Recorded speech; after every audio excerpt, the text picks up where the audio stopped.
আশ্রমের দ্বিতীয় মিলনোৎসবে শ্রী শ্রী প্রভুজির প্রদত্ত ভাষণ 28 অক্টোবর 1985 খ্রিস্টাব্দ।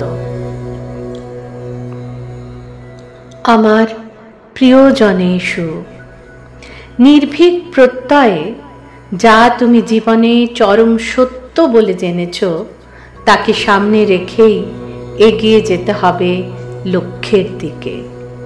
প্রাপ্তির পূর্ণতায় যুগে যুগে অনেকের জীবন সাধনায় এসেছে পরীক্ষা, তমিশ্রার মাঝে এসেছে দ্বিধা, যার ফল হিসেবে আমরা পেয়েছি নানা জীবনের নানা কথা।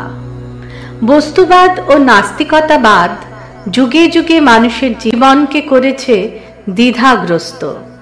যেখানে সুন্দর সেখানেই অসুন্দর, কিন্তু মানুষের ঐকান্তিক ব্যাকুলতা, পাওয়ার তীব্র চেতনা সব বাধা, সব ব্যাধি নিয়ে তাকে নিয়ে গেছে তারই পরম প্রাপ্তিতে। একাত্ম ভাবনায় সমস্ত কিছুর মাঝে খুঁজে পেয়েছি এক পরম প্রশান্তি।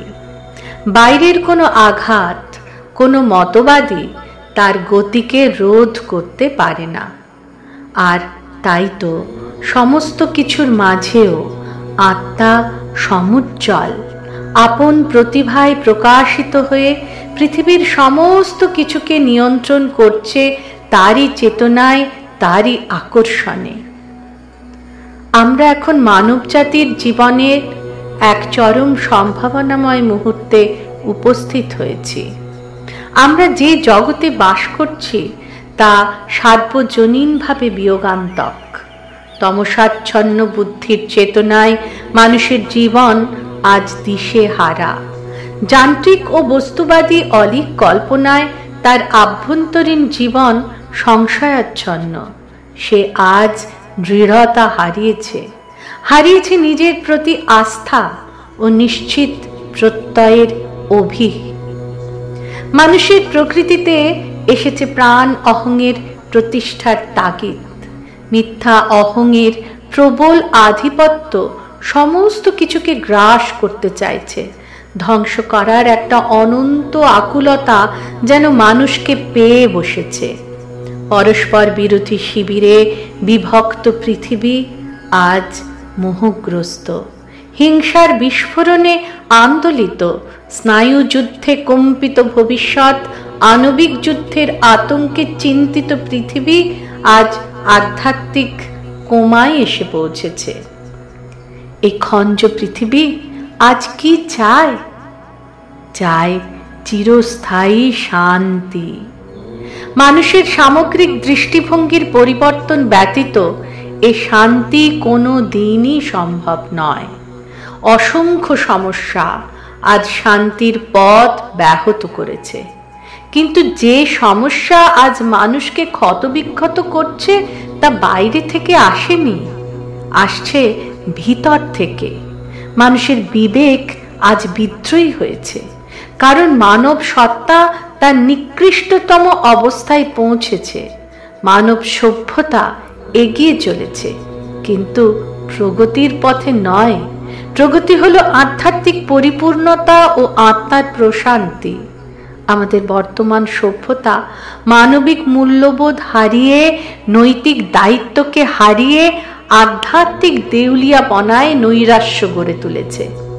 যে সভ্যতায় আধ্যাত্মিক আবেগ নেই, নৈতিক দায়িত্ব নেই, তা হলো শয়তানের ধর্ম। যেখানে ধর্ম কুঠারাঘাতে আহত, সাধুতা ক্রুশবিদ্ধ, সেখানের ঈশ্বর শয়তানের জয়যাত্রায় কখনো হাসেন, কখনো কাঁদেন। এই বহুবিধ সমস্যার হাত হতে বাঁচার পথ হলো আধ্যাত্মিক চেতনা।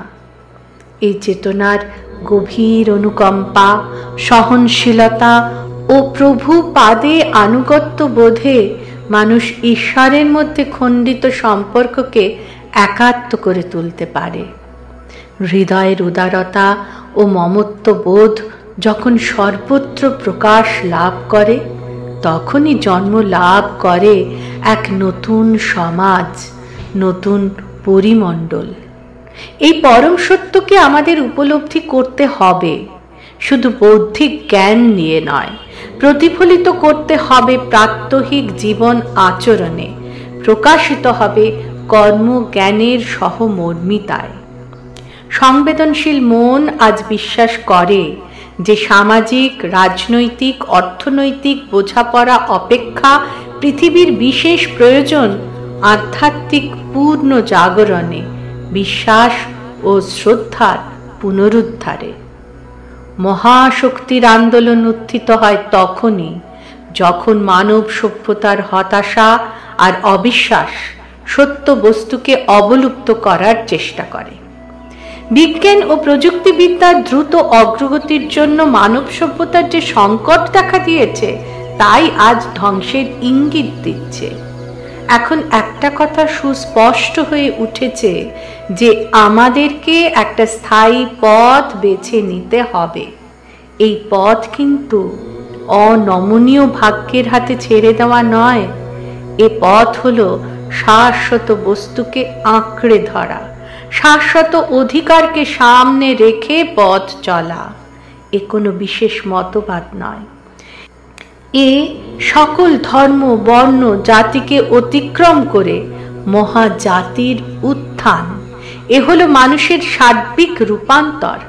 ক্রমবিকাশ যদি ইতিহাস হয়, তবে এই হবে শেষ পর্যায়।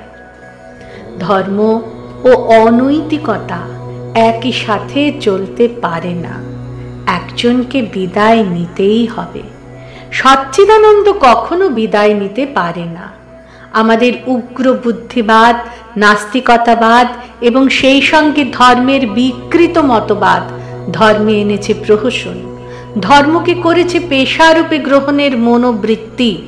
ধর্ম থেকে এই দুইকেই বিদায় নিতে হবে। আধ্যাত্মিক পুনঃপ্রতিষ্ঠা যদি ধর্মগুরুদের কাজ হয়, তবে এই চ্যালেঞ্জের সম্মুখীন হতেও তারা পিছু হটবেন না, কারণ তাঁরা আত্মপ্রত্যয় নিয়ে নিশ্চয় আবির্ভূত হন। আমি পৃথিবীর সম্রাট, আমি কারো কাছে নতি স্বীকার করতে আসিনি, এসেছি প্রেম দিয়ে বিশ্বকে জয় করতে। হয় সমস্ত পৃথিবীকে নড়িয়ে যাব, অবশ্য নড়াবো, নতুবা অদৃশ্য হব, কারণ আমি অজেয়, অজড়, অমর, অপ্রতিদ্বন্দ্বী। যার মধ্যে প্রাণের সকল জীবিত থাকে, যার মধ্যে প্রাণের সকল প্রবেশ করে, তিনি প্রাণময়। তাকে আমি জেনেছি। এই আদর্শবাদ স্থাপনই একমাত্র লক্ষ্য। আমাদের লক্ষ্য কি? আমাদের লক্ষ্য হলো অন্তঃপ্রকৃতির সাহায্যে বহিঃপ্রকৃতির জয়, পরম পিতার সাথে মিলন, কমিউনিয়ন উইথ গড। গীতা আশ্রমের বনানী তলে আজ সকলের সাথে মিলিত হয়ে আমি সকলের ভালোবাসা ও শ্রদ্ধায় অভিভূত। তাই সর্বান্তকরণে কামনা করি প্রতিটি জীবন সাধনায় প্রকাশিত হোক প্রভুর ঐশী আশীর্বাদ ও চির আনন্দ। মানুষের ভালোবাসায় মানুষের পাশে এসেছি, মানুষের দাবি নিয়ে। আমার সাধনা, চরম সত্যের উপলব্ধি আমায় দিয়েছে এত শান্তি। তাই আবার বলছি, তুমি চিরশুদ্ধ, চিরমুক্ত, চির আনন্দ স্বরূপ। দেহজ কামনা বাসনায় নিজের স্বরূপকে বিস্মৃত না হয়ে আত্মভাবনায় বিশ্বকে পেয়ে বিশ্বের অণুতে, পরমাণুতে ছড়িয়ে দাও তোমারই প্রেম, তোমারই স্বপ্ন। ওম শান্তি।